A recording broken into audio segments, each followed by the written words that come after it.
அது ஆத்தங்கரையோரமா இருக்கிற ஒரு அழகான ஊரு. அந்த ஊர்ல தர்மையா அப்படிங்கிற விவசாயி ஒருத்தர் இருந்தாரு. சில நாட்களுக்கு முன்னாடி தான் அவருடைய மனைவி இறந்து போயிட்டாங்க. அவருடைய ஒரே ஒரு பிள்ளையான வாசுதேவன் தான் அவருடைய உலகம். அவங்க பணத்துக்கு முக்கியத்துவம் கொடுக்க மாட்டாங்க, குணத்துக்கு தான் கொடுப்பாங்க. அவங்களுக்குன்னு இருக்கிற 4 ஏக்கர் பூமியில விவசாயம் செஞ்சு அப்பாவும் பிள்ளையும் வாழ்ந்துகிட்டு இருந்தாங்க. ஒரு பண்டிகை நாள் அன்னைக்கு வாசுதேவன் அவனுடைய அப்பா கூட சேர்ந்து ஊர்ல இருக்கிற சிவன் கோவிலுக்கு போனான். அப்பா, சீக்கிரமா போலாம்ப்பா. இன்னைக்கு கோவில்ல நல்லா பிரசாதம் கொடுப்பாங்க. கோவில்ல கூட்டம் வேற அதிகமா இருக்கும்ல. அவசரப்படாதப்பா, நாம கடவுளை பார்க்க தானே போறோம். அப்படி அவங்க 2 பேரும் கோயிலுக்கு போய்கிட்டு இருக்கிற வழியில கோவில் வாசல்ல ஒரு சின்ன குளத்துக்கு பக்கத்துல ஒரு சின்ன குழந்தையோட அழுகை சத்தம் கேட்டுச்சு. அந்த சத்தத்தை கேட்ட உடனேயே வாசுதேவன் அந்த குழந்தை பக்கத்துல போனான். அப்பா, பாருங்கப்பா, இந்த பாப்பாவை யாரோ எங்க விட்டுட்டு எங்கேயோ போயிட்டாங்க போல. தர்மையா அழுதுகிட்டு இருக்கிற அந்த குழந்தைய பார்த்த உடனே அவருடைய மனசு ரொம்பவே கஷ்டப்பட்டுச்சு. அவரால அதை தாங்கிக்கவே முடியல. உடனே அந்த குழந்தைய தூக்கி அவரு கையில வச்சுக்கிட்டாரு. ஐயோ கடவுளே, இப்படி ஒரு பச்சை குழந்தைய விட்டுட்டு போக அவங்களுக்கு எப்படி மனசு வந்துச்சு? பரவாயில்ல, இன்னையிலிருந்து நான் தான் இந்த குழந்தைக்கு அப்பா. அந்த கடவுளே எங்களுக்காக உன்னை கொடுத்துருக்காரு. சரியா சொன்னீங்கப்பா.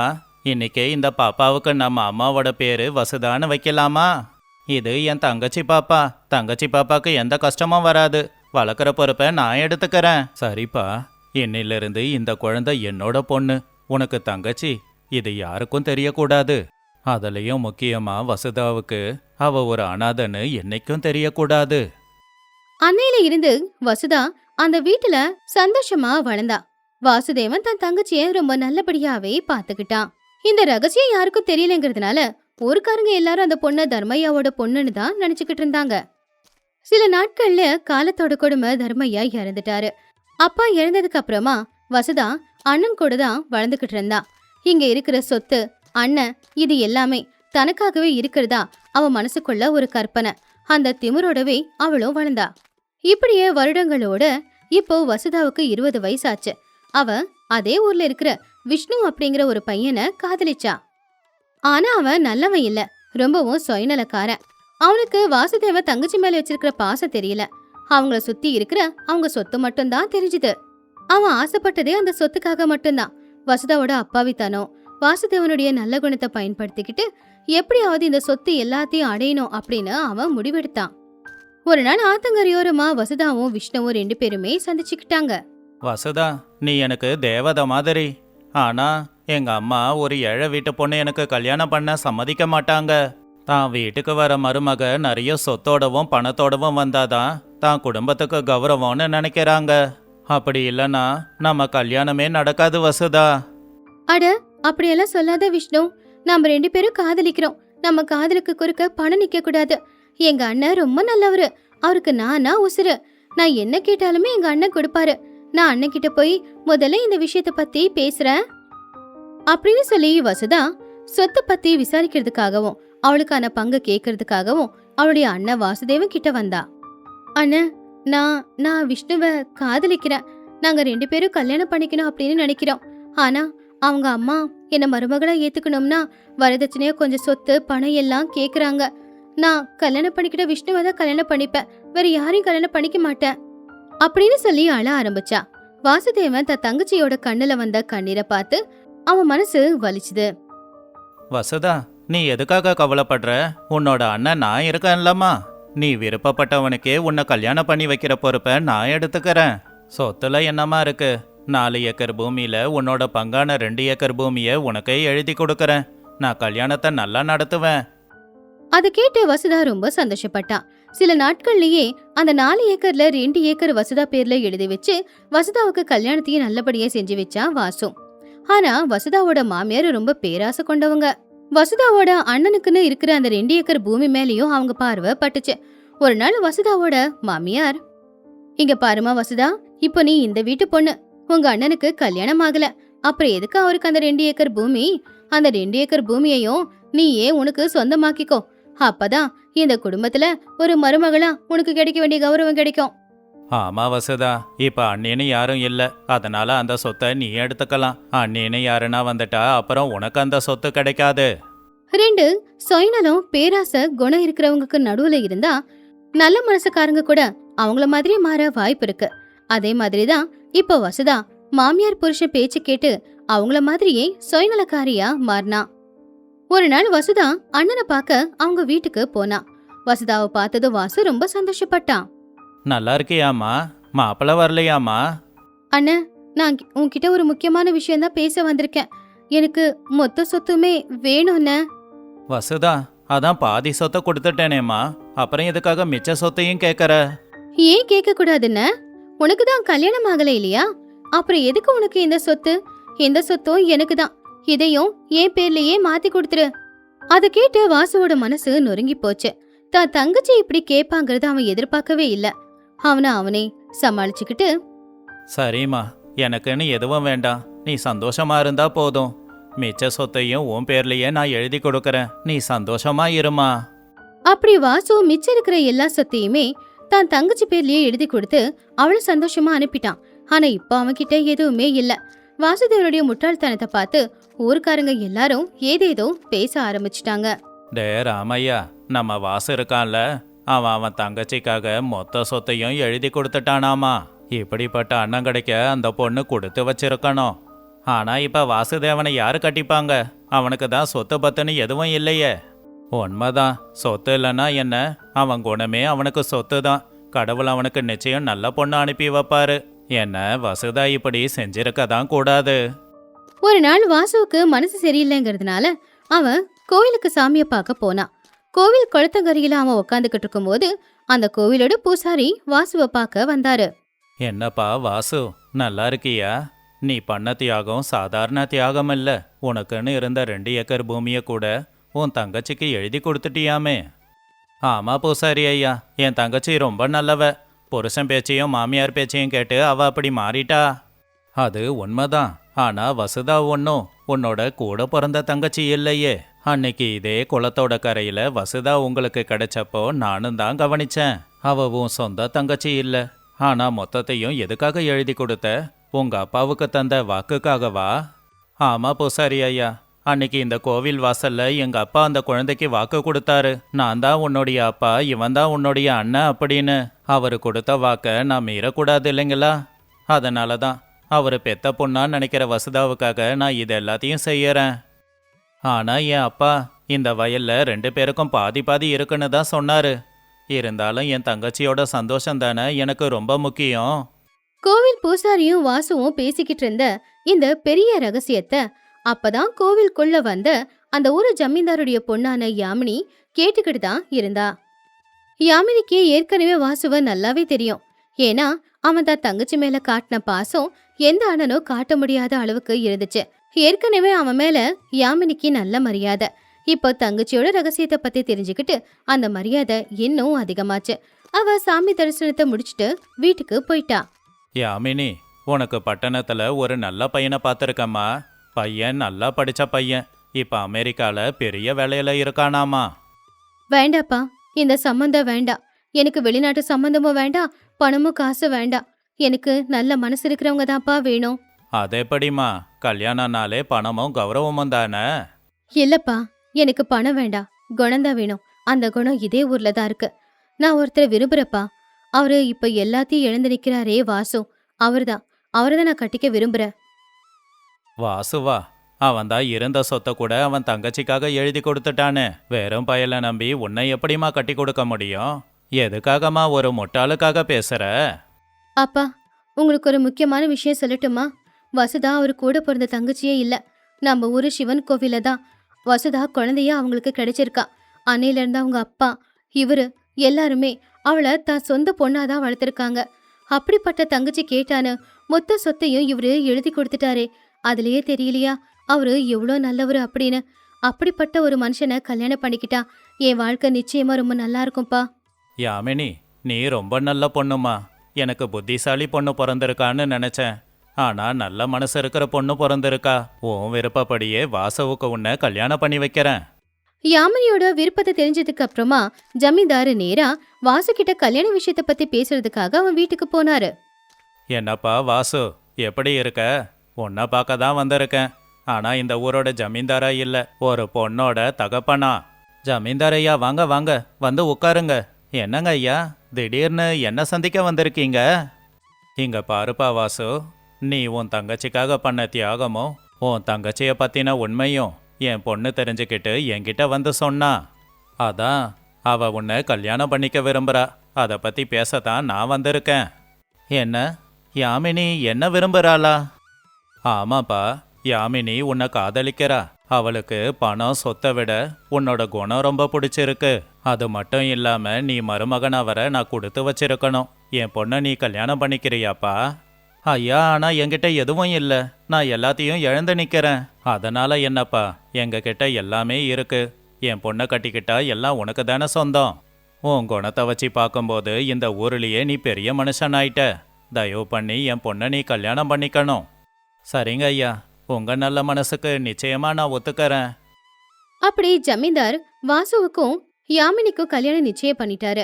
சில நாட்கள்லயே நல்ல முகூர்த்த நாள்ல அவங்க 2 பேருக்கும் கல்யாணம் நடந்துகிட்டு இருந்துச்சு. சரியா முகூர்த்த நேரத்துல தான் வசுதாவும் அவளுடைய புருஷனான விஷ்ணுவும் மண்டபத்துக்கு வந்தாங்க. வசுதாவோட முகத்துல பொறாமையும் திமிரும் தெளிவா தெரிஞ்சுது. நிறுத்துங்க, இந்த கல்யாணம் நடக்க கூடாது.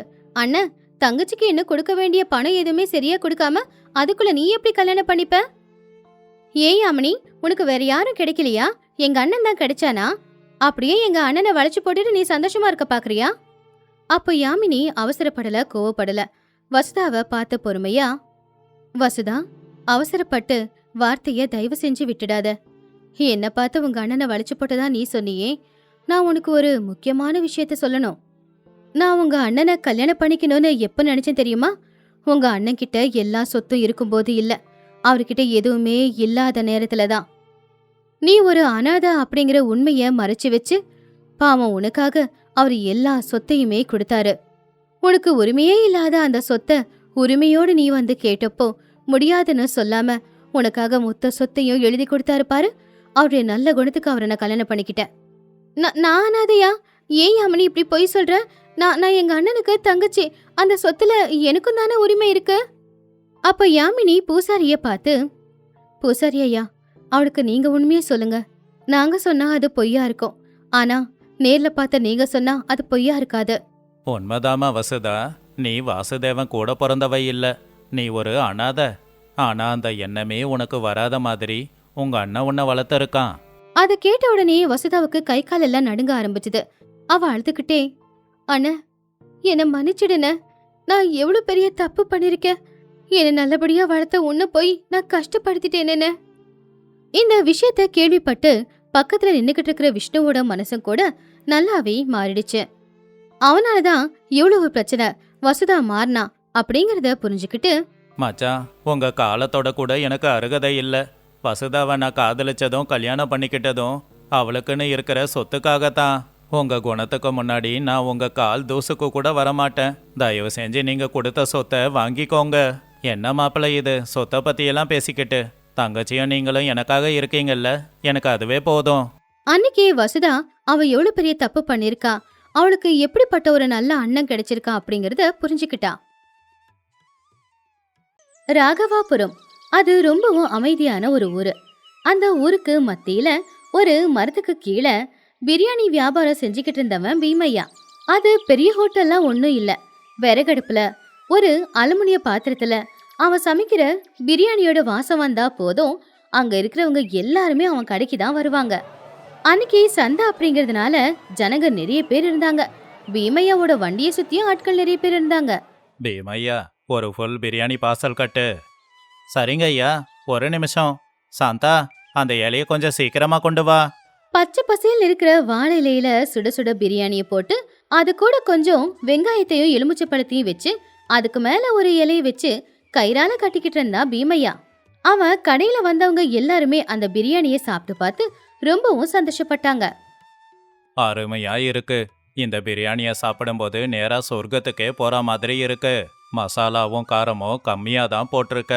ஆனா எப்படி பீமையா, உன் பிரியாணி இவ்வளோ நல்லா இருக்கு? அது ஒன்றும் இல்லைங்க ஐயா, தரமான பொருள், சுத்தமான சமையல், அதோட கொஞ்சம் அன்பு, இதாங்க ஐயா ரகசியம். 10 வயசு ராஜு, 8 வயசு மல்லிகா 2 பேருமே பீமையாவோட கடைக்கு வந்தாங்க. அவங்கள பார்த்ததும் தான் பீமையாவுக்கு உசுரே வந்த மாதிரி இருந்துச்சு. அப்பா, இன்னைக்கு வியாபாரம் நல்லா போச்சா? நல்லா போச்சுடா கண்ணா. அன்னைக்கு வியாபாரம் முடிஞ்சு பிரியாணி பாத்திரமும் காலி ஆயிடுச்சு, பணமும் வந்துச்சு. ஆனா வந்த பணத்தை எண்ணி பார்த்துக்கிட்டு இருந்த சாந்தாவோட முகத்துல சந்தோஷம் இல்ல. ஏங்க, இன்னைக்கு லாபம் மொத்தம் 800 ரூபாய். நாளைக்கு 500 ரூபாய்க்கு பொருளே வாங்கணும். ராஜுவுக்கு ஸ்கூல் ஃபீஸ் கட்டணும். மல்லிகாவுக்கு புது துணி வாங்கி தரேன்னு சொல்லியிருக்கோம். எப்படிங்க முடியும்? கஷ்டப்படாத சாந்தா, கடவுள் இருக்காரு. நம்ம நேர்மையையும் உழைப்பையும் கடவுள் பார்த்துக்கிட்டு தான் இருக்காரு. ஏதோ ஒரு வழி காட்டுவாரு. பசங்களை நீ பயமுறுத்தாத. ஆனா கடவுள் அவங்களுக்கு பெரிய சோதனையை வச்சிருக்காருன்னோ, அவங்க வாழ்க்கையில ஒரு பெரிய புயல் வரப்போகுதுன்னோ அந்த குடும்பத்துல யாருக்குமே தெரியாது. ஒரு வாரத்துக்கு அப்புறமா எப்பவும் போலவே பீமையா சாப்பாடுக்கு தேவையான பொருட்களை எடுத்துக்கிட்டு சந்தைக்கு வந்தான். ஆனா அன்னைக்கு சூழ்நிலை வேற மாதிரி இருந்துச்சு.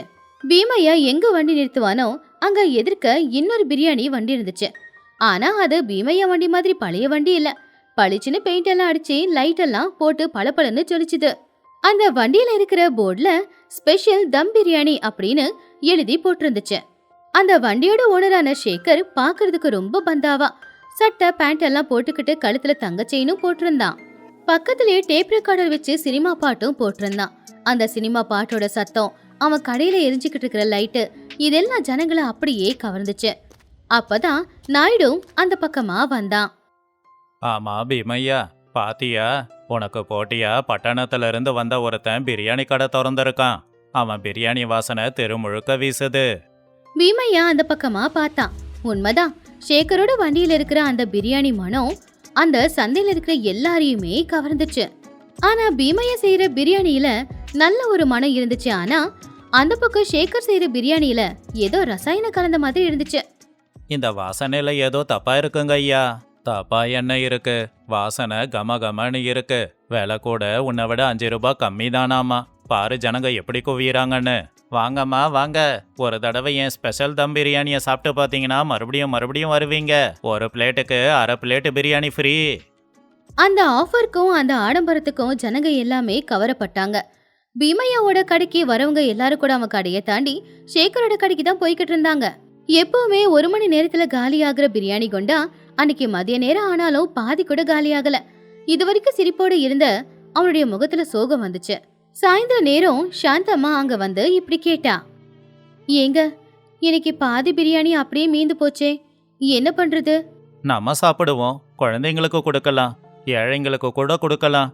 ஆனா தூக்கி போடாத, சாப்பாடு கடவுளுக்கு சமம் அப்படின்னு அங்க இருந்த ஏழைங்களுக்கு அந்த பிரியாணிய பங்கு போட்டு கொடுத்தாங்க. நாட்களும் போச்சு. சேகரோட வியாபாரம் ரொம்ப நல்லபடியாவே நடந்துகிட்டு இருந்துச்சு. ஆனா பீமையோட வியாபாரம் தான் சரியா நடக்கவே இல்ல. ஜனங்க எல்லாருமே சேகரோட பிரியாணிக்கு அடிமை ஆயிட்டாங்க. யாரும் பீமையா கிட்ட வர்றதே இல்ல. ஒரு நாள் ராத்திரி நேரம் பீமையா வீட்டுல சாப்பிட்டுக்கிட்டு இருந்தப்போ அவனுடைய புள்ள ராஜு இப்படி கேட்டான், அப்பா, என் ஃப்ரெண்டுங்க எல்லாரும் அந்த புது பிரியாணி ரொம்ப நல்லா இருக்குன்னு சொல்றாங்க. நாம ஏப்பா அந்த மாதிரி செய்யல? ராஜு, அப்படியெல்லாம் பேசக்கூடாது. உங்க அப்பா சமைக்கிற சாப்பாடு கடவுள் பிரசாதம் மாதிரி. அவங்க சுவைக்காக ஏதேதோ ரசாயனங்களை கலக்கறாங்க. அது சுவையில்ல, விஷம். இந்த உண்மை இன்னைக்கு இல்லைனாலும் ஒரு நாள் ஜனங்களுக்கு புரியதான் போகுது. ஆனா அந்த நாள் எப்ப வருமோ அப்படின்னு தெரியாம பீமையா ரொம்பவும் சோர்ந்து போய் உட்கார்ந்திருந்தான். கடங்காரங்க வீடேறி வந்து பணத்தை கேட்க ஆரம்பிச்சிட்டாங்க. ராஜுவோட ஸ்கூல் ஃபீஸ் கட்ட முடியல, பொருட்கள் வாங்கவும் பணம் இல்ல. ஒரு காலத்துல ஊர்ல இருக்கிற அத்தனை பேரோட பசியை தீர்த்த பீமையா இன்னைக்கு குடும்பத்துல இருக்கிறவங்களோட பசியை தீர்க்க முடியாம அலைஞ்சுக்கிட்டு இருந்தான். ஒரு நாள் அந்த ஊரோட தலைவரான ராமையா பீமையாவை பார்க்க வந்தாரு. என்ன பீமையா, வியாபாரம் எப்படி இருக்கு? என்ன சொல்றதுன்னு தெரியல தலைவரே. என் கையோட பக்குவம் போயிடுச்சா, இல்ல இந்த ஜனங்களோட எதிர்பார்ப்பு மாறிடுச்சா?